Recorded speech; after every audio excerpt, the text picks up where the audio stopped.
মুক্তিযোদ্ধা দলের বিভিন্ন পর্যায়ে সম্মানিত নেতৃবৃন্দ, যিনি এই অনুষ্ঠানে উপস্থিত হয়ে অসুস্থ হয়ে পড়ে মৃত্যুর কোলে ঢলে পড়েছেন, তার বিদেহী আত্মার মাগফিরাত কামনা করছি।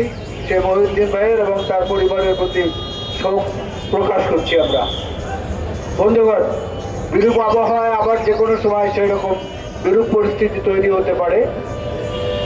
বাংলাদেশের মানুষের একটা বৈশিষ্ট্য আছে, এখানে অতিথি যদি আসে, এদেশের মানুষ খুব অতিথিপরায়ণ, তাদেরকে বরণ করে নেয়। কিন্তু যদি বেশি দিন থাকতে চায় তাহলে আবার কিন্তু অসম্মানিত করে অপমান করে বিদায় করে দিতে হয় কেমনে, সেটাও তারা জানে। তো সেই জন্য আমি আমার সুনির্দিষ্ট এ ব্যাপারে বক্তব্য এবং পরামর্শ যেটাই হোক, সেটাই আমি ভারতকে উদ্দেশ্য করে বলবো।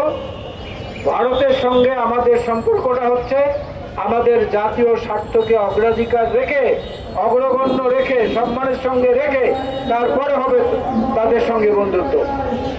এবং এটা শুধু ভারত নয়, পৃথিবীতে যত দেশ আছে বাংলাদেশের মর্যাদা সামনে রেখে তারপরে আমাদের কূটনীতি পরিচালিত হবে। যেই কারণে আমাদের মাননীয় প্রধানমন্ত্রী বারবার সব জায়গায় বলে বেড়ান, করব কাজ, করব দেশ, সবার আগে বাংলাদেশ। সুতরাং সবার আগে যদি বাংলাদেশ হয়, তাহলে আজকে যারা বিভিন্নভাবে নানা রকমের বুদ্ধি চক্রান্ত বলি, বুদ্ধি বলি, দুর্বুদ্ধি বলি, কুবুদ্ধি বলি, যা কিছু পরিচালনা করছেন, এটা সফল হবে না।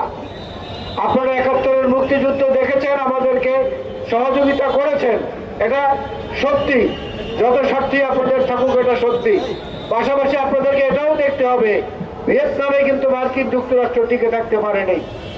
আফগানিস্তানে কিন্তু মার্কিন যুক্তরাষ্ট্র এবং সোভিয়েত ইউনিয়ন তথা রাশিয়া তারা টিকে থাকতে পারেনি। বাংলাদেশে ঢোকা অত্যন্ত সহজ, বাংলাদেশে বের হওয়ার চেয়ে কষ্টকর আঘাত এই পৃথিবীতে আর কিছু নাই।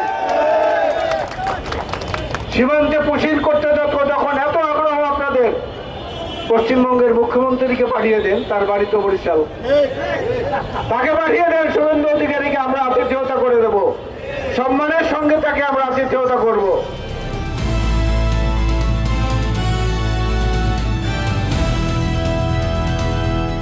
দিনাজপুর টিভি, মানুষের জীবনের কথা বলে।